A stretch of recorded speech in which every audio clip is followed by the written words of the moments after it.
go ahead and call this work session to order. An AO 2020-58, amending AMC Table 21.05-1, Table of Allowed Uses to allow homeless and transient shelters B3 zoning districts. Let's start with introductions, starting on this side. Thanks, Al. Suzanne LaFrance. Pete Peterson. Felix Rivera. And then on the phone, John Whittleton. Here. Crystal Kennedy. Here. Forrest Dunbar. Here. Austin Quinn Davidson. Here. Cameron Perez-Verdia. Here. Jamie Allard. Here. And Christopher Constant. Chris, are you on the phone? Okay. All right, so for folks on the phone, if you want to get in the queue, please text me. I'll go ahead and turn it over to Mr. Schutte, Ms. McNulty for the presentation. Yes, good afternoon, Mr. Chairman. Chris Schutte, Director of Economic and Community Development, coming to you live and direct on the phone, joined by Planning Director Michelle McNulty.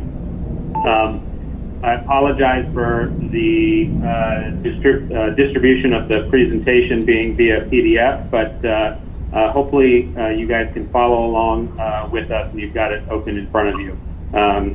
You should be seeing a PDF titled Worksession 2020-58.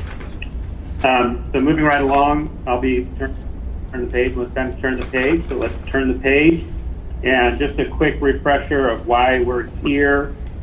We are looking to address the issue of homelessness, or the lack of shelter beds, and they're limited currently to a single zoning district. Makes it very challenging to do for a community of our size and our need for additional shelter beds.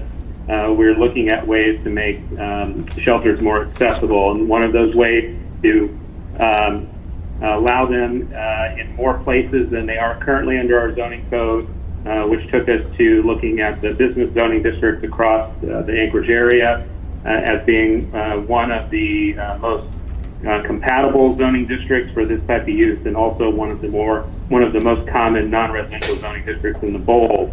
As you can see from that map on the left side of the page, B3 exists in many parts of the community throughout the entire bowl, and looking to other communities and ways that they have addressed homelessness and homeless shelters. This is not a very uncommon thing to do. Most communities have recognized the need to be flexible with their homeless shelter placement and have similar provisions in place that allow homeless shelters in more than just one zoning district. So that was the starting point for this exercise. I'm going to turn the page. Page 3. Just a quick note for currently, the record, homeless shelters in Anchorage are limited to the PLI zoning district and through a conditional use permit process.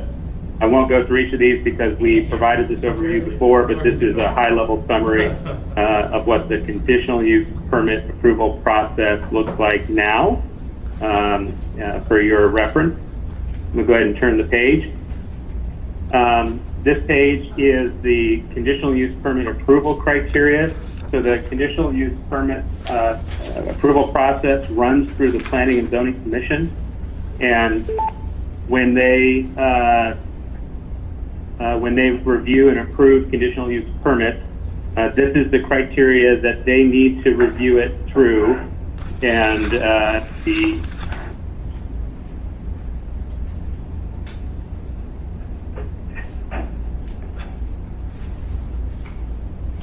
Mr. Schutte? I'm sorry, did I cut out? You did there for a second, yes. Can you hear me? I can hear you now. Okay, fantastic. So just want to note for the record, we've been joined by Mr. Constant. Go ahead, Mr. Schutte. Thank you. So this is the current criteria that the Planning and Zoning Commission uses when reviewing their conditional use permits now. And again, this is existing code, and I'm just providing it here by way of reference. I'm going to turn the page again. I'll be on page 5. This is just a snapshot of the conditional use permit approval process now. And I'm showing you this slide because I wanted to highlight for the body the concerns that we've heard from many assembly members during the work sessions leading up to this discussion today. It's not an extensive list, but I just wanted to capture the high level concerns that we heard from assembly members about the way that things work presently in approving the conditional use permits required for homeless shelters. So we took this input, this feedback that we gathered from assembly members and the concerns that they had, and we began looking at what are some of the options for moving forward. And at this point, I'm going to turn the baton over to Michelle and let her walk you through page 6 and beyond, which are the potential approval paths that we'd like to propose. Thanks, Chris. This is Michelle McNulty, the planning director. Before I move forward, I also want to note that the conditional use permit approval criteria and standards that Chris just spoke about on page 4 of your PDF, those are also the approval criteria, that are the standard approval criteria for special land use permits for alcohol and marijuana. So just to let you know, that's a potential for these to carry forward for any special land use permit that we might move forward with. With that, I'm going to move on to slide 7. So as Chris noted, I wanted to talk about potential approval paths. So the first path we would like to present is kind of what we have, using the tools that we have, and maintaining the conditional use process and all the steps that are required through that. But then adding the second step of also having a license that's required. And that would be a process and a lead agency still to be determined, but would be something that would be approved by the assembly. And from the conditional use standpoint, there would be a suggested use-specific criteria that would require that there be an approved MOA license. And I can speak to that more after I talk about the next slide, so I'm going to move forward to slide 8. And this puts forward a new spin on an existing process. So this would be changing the table from homeless and transient shelters from being a conditional use to a special land use permit. And this is, for the most part, looks like a typical conditional use permit process as we have now, except for if you go to the second to last arrow under public hearing, planning and zoning commission, this looks more like the approval path for a rezone, and it actually would have the planning and zoning commission making the findings of fact, but only recommending approval to the assembly and not being the final approval point. And then the additional public hearing would be held for final approval of the special land use permit Those by columns, the assembly. we have some in our garden, but they got totally shaded out by the peony. I'm sorry, I don't know who is speaking, but I'm hearing multiple people. Ms. McNulty? Okay, so I'm gonna back up because I don't know where I kind of got cut out. So in this special land use permit process, it would look like a typical conditional use approval process, except for instead of planning and zoning being the final approval, this would look more like how the approval process looks for a rezone, and they would make a recommendation of either approval or denial to the assembly. And the assembly would have the final approval of the special land use permit, and there would be an additional license that could be approved with that at that juncture.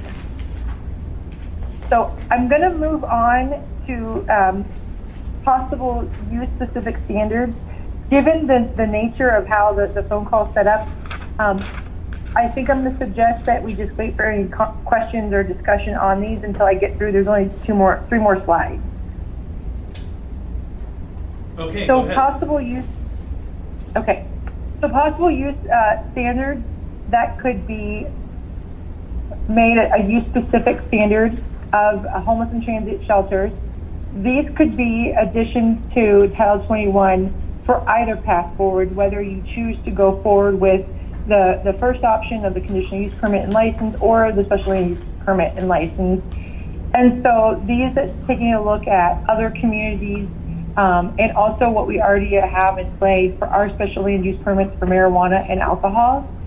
So separation distances from other shelters and protected uses, a requirement to provide adequate space for conducting security searches and other assessments, providing centralized shelter operation office on each level, which provides sight lines to sleeping areas, requiring that shelters be located within a certain distance of transit lines, requiring that they provide adequate indoor space to allow for guest shelter, day shelter, also providing such amenities as suitable laundry, kitchen, pantry, bicycle storage, and other secure storage on site, requiring an outdoor area or open space for guests on site use that has screening to protect the privacy of guests, and also that the facility should have a look and character that integrates into the neighborhood.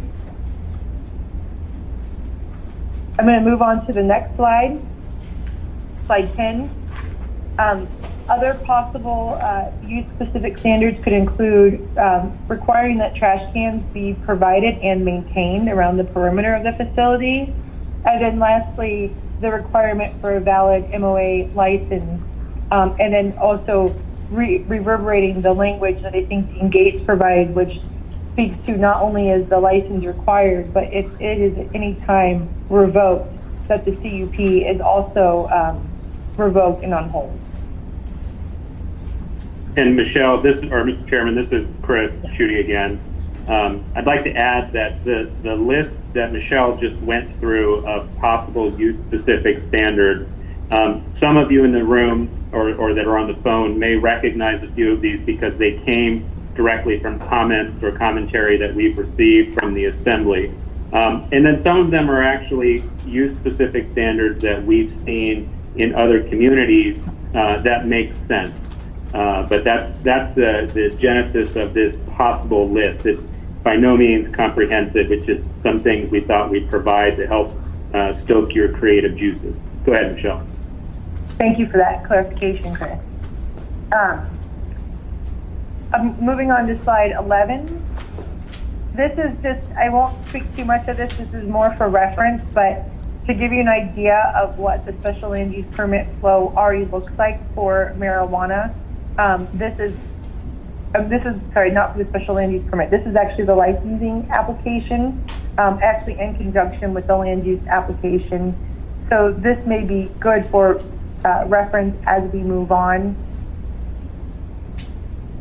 Slide and I'll 12. speak a little bit, Michelle, since that slide is mine. Sorry. Yeah. Really, I just wanted to set this in here to let the body know that we already have a successful workflow, if you will, for this sort of hybrid system of a license and a land use application.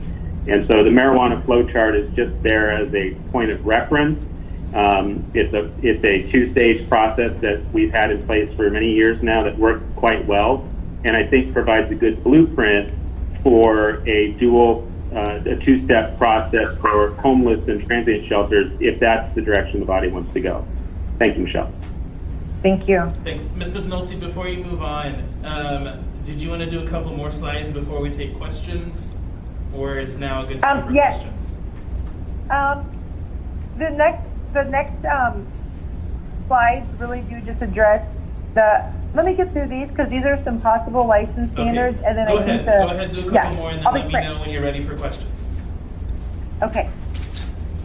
So the next one would just be some possible license standards, and I think if you go to the slide on the flow chart, there's an important note, and it says that land use alone cannot address operational concerns, and this really gets into the possible license standards that could define shelter outcomes and how they're measured. That requiring or having that the facilities provide specific on-site services to residents. Also limiting on-site services only to residents, and really in the spirit of limiting the amount of foot traffic of people in neighborhoods that likely wouldn't be there for other reasons. Requiring that clients might pre-register, and limiting the number of walk-ins based on the space available. Really just incentivizing clients to stay in the shelter and using the on-site services. Also requiring things like client agreements and enforcing good neighbor policies. These are much harder to enforce in the land use level from a conditional use standpoint, but something that makes a lot more sense tied with the license, which is something that can be reevaluated on a more regular basis. Some other things that could be provided in there would just be homeless court, regular meetings with the shelter operations and security staff with APD and the fire department, and then annual report to the assembly. And again, like Chris noted, for the possible use specific standards, this is not a comprehensive list. There are suggestions, and there may be a lot more as this gets talked about. I'm going to move on to slide 14. And this just looks at the pros and cons of the conditional use permit and license option that we've laid out versus the special land use permit and license option. So with the CUP option, some of the pros are it really will require minimal changes to Title 21. We would just have to update the use table, allowing homeless and transient center or shelters in the B3 as a conditional use, and then updating the use specific standards. There's already an existing entitlement process in place. It still allows for the assembly to have approval of the license, and it ties the approval of that license to the approval of the conditional use permit. Some of the cons are that it does have final approval through the Planning and Zoning Commission and not the assembly. However, that is mitigated through a license approval. And just a concern on both are potential legal risk from a Fair Housing Act, but that's a concern that's both on the conditional use side of the house and on the next option that I'm going to talk about. So special land use permit and license, some of the pros are that there's, I guess this is more of a con actually, would be more extensive changes to Title 21. So I would put that both in a pro and a con. From a work standpoint, it's a little harder, a lot more work, a lot more changes, but that might be a benefit because maybe this is something that needs changed. Also allows assembly approval of the special land use permit and of the license, and it allows the special land use permit to remain in place and revoke the license if needed to change out operators. The con, it is a new entitlement process, which goes to the more extensive changes to Title 21. And again, there's a potential legal risk.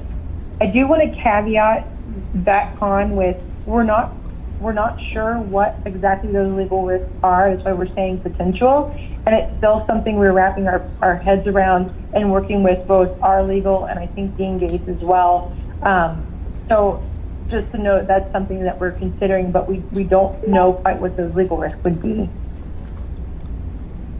So the last slide, recommended course of action, is our recommendation with this information and through the conversations that we've heard would be to either vote down or postpone indefinitely Assembly Ordinance 2020-58.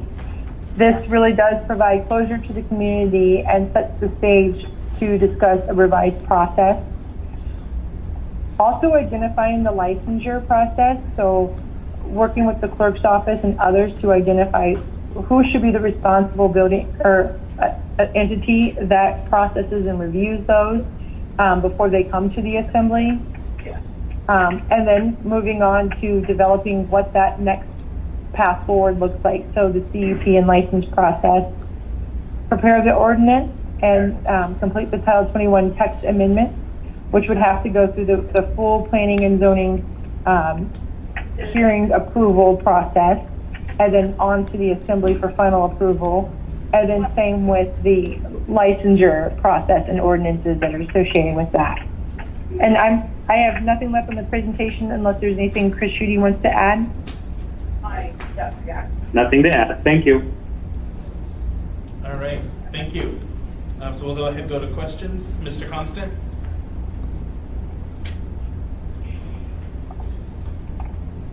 Thank you. So I really appreciate the work in coming up with these options. I'm less enamored with the conditional use process with the license, but it's not outside of the realm of supportable. My only feedback on the content that was proposed under the use-specific standards is let's ensure we figure out a way to make the protected land uses waivable. You know, when we had that conversation previously, we found ourselves in a situation where even if an entity wanted to allow a use to be near them, they were in a position where they couldn't waive that right. It wasn't their right. Right. And so I want to make sure we kind of start to contemplate a way to make it so that if a protected land use has no objection, then the use can be approved. That's a great point. Thank you. Oh, yeah, I agree with Michelle. And through the chair, this is Chris Schutte. Not only was that a great point, but I will add that that's just a list of recommendations that I believe that one actually came from an assembly member. I will say that something that we've seen in a scan of other communities and their transient and homeless shelters is that while many of them don't have separation distances from protected land uses, they do have separation distances from each other, meaning that there are a lot of communities that have prohibitions about how close one transient shelter can be to another. So that's another thing for the body to consider. Thank you. Thank you. Mr. Gates? Thanks, Mr. Chair. Yeah, I also appreciate the planning staff's work on all this and putting together the concerns and the list of possible stuff. I know on the list of possible use-specific standards, one thing I thought that might be there, but it's not right now, is either some screening, landscape screening, or other screening along the lot line if it's adjacent to residential zones. So is that something that would be possible as well? I see that in some other uses, such as how limited terror housing in Town 21.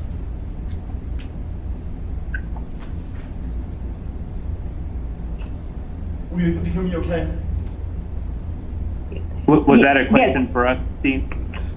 Yes, I'm asking if a use-specific standard that would require screening, visual screening, landscape screening at a lot line if the home shelter is adjusted to a residential zone, would that be also a possible use-specific standard that would be palatable or acceptable? So, Go ahead, Michelle. You start and I'll finish. Okay, so I think if I heard you correctly, you're asking if there could be a screening requirement between the uses if it's adjacent to a residential zone. Already in code, if you have a B3 zoning district adjacent to a residential zoning district, there's already a requirement for, I think it's L2 buffer landscaping, which is one of our larger requirements.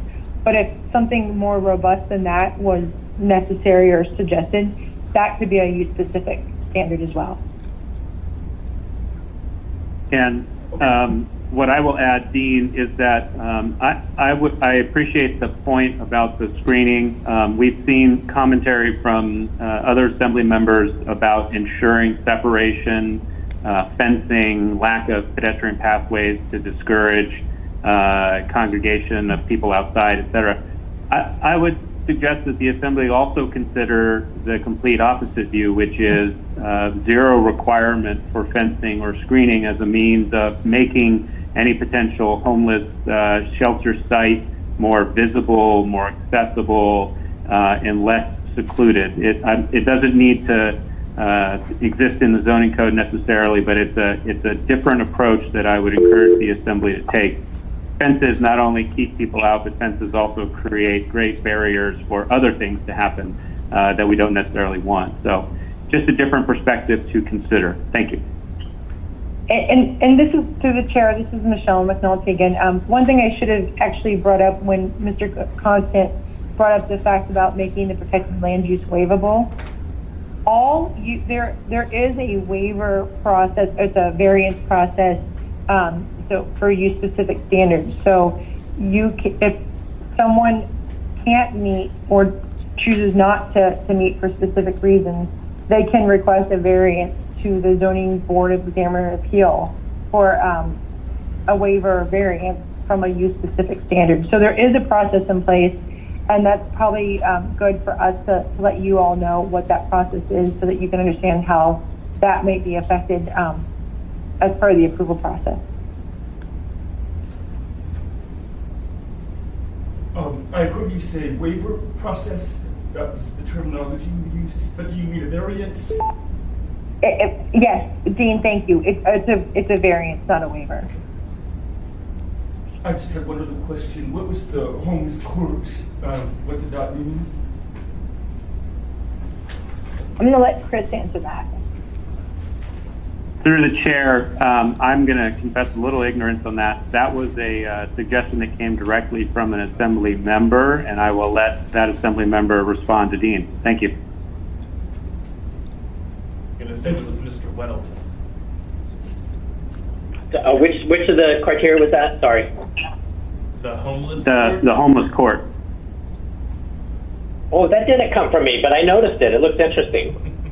Is that like youth court but for homeless? I apologize. It didn't come from you, John. I thought it did. Yes, it is a similar concept that actually many other cities have stood up as well. Oh, good idea. Yeah, you can credit to me. Thanks. All right, thanks. Ms. Zoloto. Thank you. I was actually going to flag that as a giant no. I'm really worried about the idea of putting judicial process in a shelter and a place of rehabilitation. So that'll be an interesting conversation to continue. I also wanted to flag on that same page a shelter advisory committee. There's already something in existence through the Coalition to End Homelessness Advisory Group. So as many of you have heard, I was talking about possible shelter licensing for many months now. And I put that project on hold because their advisory group was going to undertake that effort as part of their continuum of care requirements through HUD. However, with urgency being what it is, we are taking that back up, of course, working with them. So there is an advisory group already in the mix. I wanted to ask, I guess I wanted to throw out some conversation and thought, we have this idea of maybe on-site services only available to residents. I would want us to explore that, particularly with Nancy and permanent supportive housing development folks, because there is a failure aspect to that when folks are removed from their community. So I think we should just talk about, is a day shelter opportunity something someone in permanent supportive housing could go to enjoy a meal with their friends if their friends are not yet housed. There's a communal aspect. And then the pre-registration, again, we should definitely be coordinating with the coalition because they're working on reservation systems now for shelter beds. So but I'm really excited to see this finally made to a PowerPoint. I will tell you, I'm in favor of a special land use permit process plus a license. I originally thought of that when I learned with the marijuana review. So I like utilizing that same scheme moving forward in this area. Thanks. Thank you. Mr. Weddleton. All right, thank you. I really appreciate this presentation to Chris and Michelle. Very, very helpful. A couple things that, or I guess one big thing, here we have the special land use permit and a license, and it kind of talks to what the operator can do. But there are also commitments that I think the city should make. if we were to set up a shelter. And some examples would be, within a certain distance from the shelters, have no tolerance for certain behaviors, drinking on the street corners, camping on the street corners, any of the panhandling even. It just say within a certain distance, none of that goes on, 100% no tolerance. And then possibly something like a commitment to police patrols, possibly even hourly, just to drive around the area. We're getting a lot of emails from a neighborhood, adjacent to where the old Alaska Club is, and they have very good points, and their fear is not unreasonable. But that would say, okay, we're going to give you something in return for this. And but that's something. How do we? How would we go to? Would we put it in code or something? How do we make a municipal commitment like that rock solid if we were to do something like that? Set up a homeless shelter. So through the chair, this is Chris Schutte.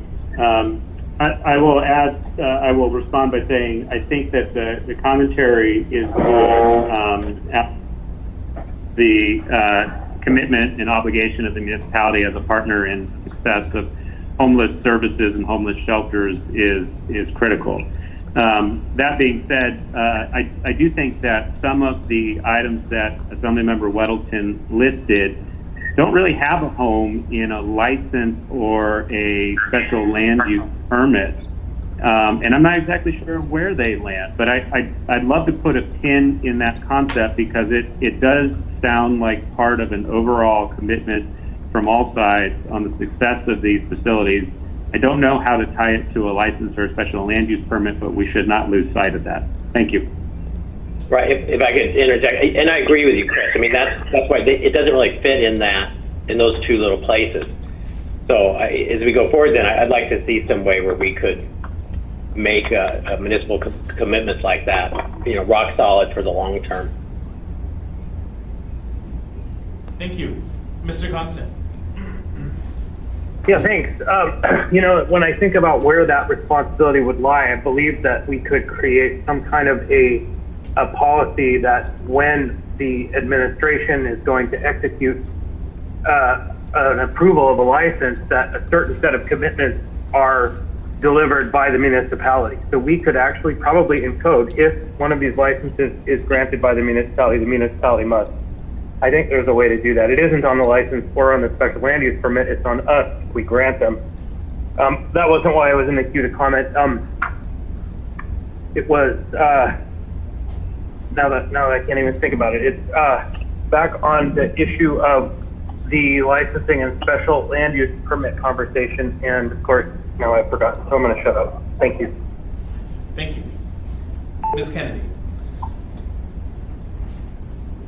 Thank you, Mr. Chair, and we'll wait for Mr. Constant to remember what I'll say. Just a couple things.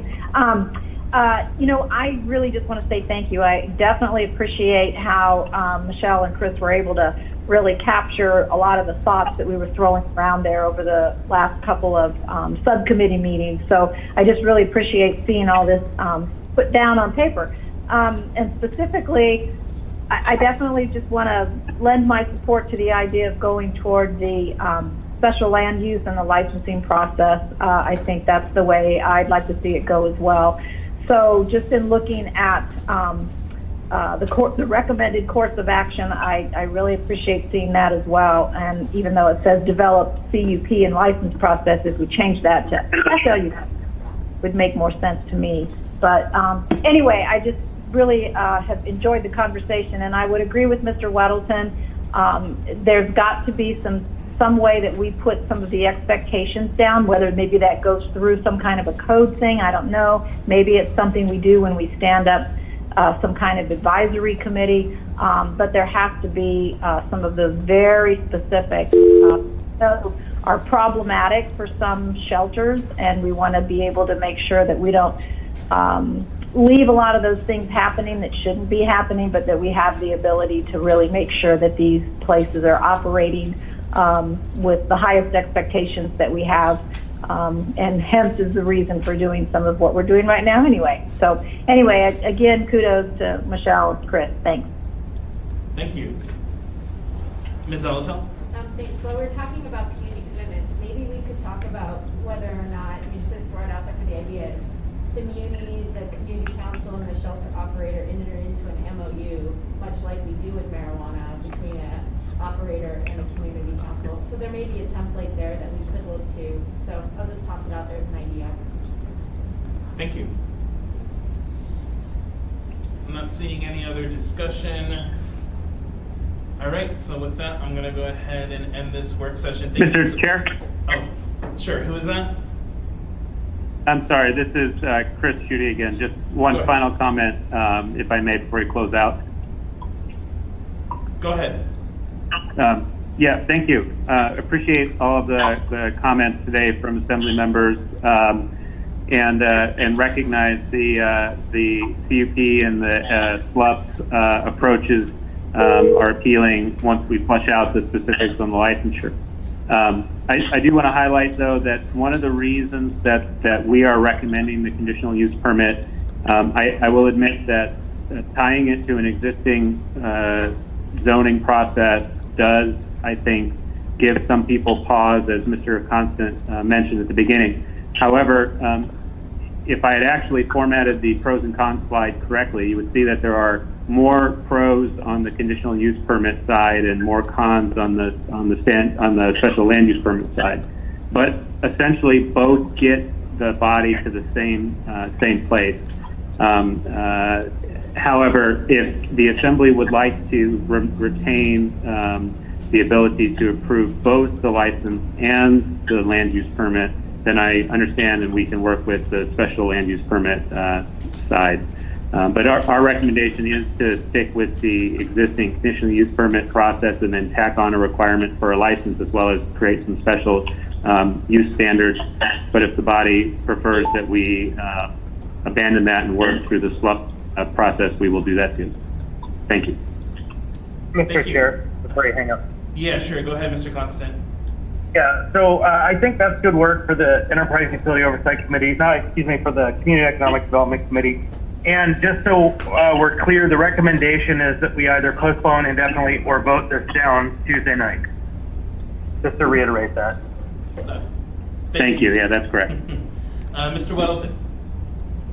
Thanks. I just kind of referring back to Chris Schutte's point on, if we have the conditional use on the Planning and Zoning Commission, and, that could certainly work. But when I was on the Planning Commission, we did the conditional use for Carlock Manor. And that was very much out of the realm of what we were used to dealing with. And the repercussions from my vote on that, even 10 years later, people remember, and some are happy, but some are very resentful of it. And, we should be thinking, do we want to dump that kind of thing on the Planning and Zoning Commission? I mean, that was 10 times worse than the most controversial rezone. So, anyway, that's something for everybody to think of. And Mr. Chair, Mr. Constant here, I would just affirm what Mr. Weddleton says. Some of us still remember. Thank you. With that, I'm going to end this work session.